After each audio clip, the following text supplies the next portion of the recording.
ওপার বাংলার আলোচিত অভিনেত্রী শ্রাবন্তী চ্যাটার্জি ক্যারিয়ারে যতটা চর্চিত তার চেয়েও বেশি চর্চিত তার ব্যক্তিগত জীবন নিয়ে। তিনবার বিয়ে, তিনবারই সম্পর্ক ভাঙনের গল্প। কিন্তু তাতেও থামছে না শ্রাবন্তী।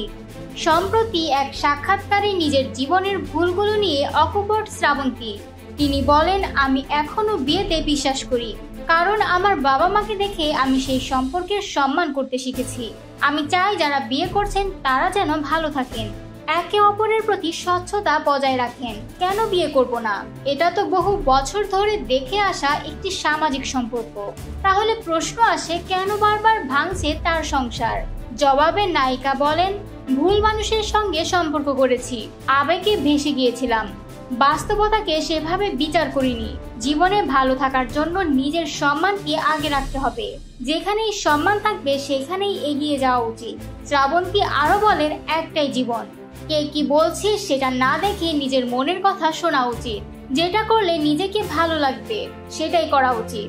জীবনের প্রথম অধ্যায়ে মাত্র 18 বছর বয়সেই পরিচালক রাজীব কুমার বিশ্বাসকে বিয়ে করেন শ্রাবন্তী।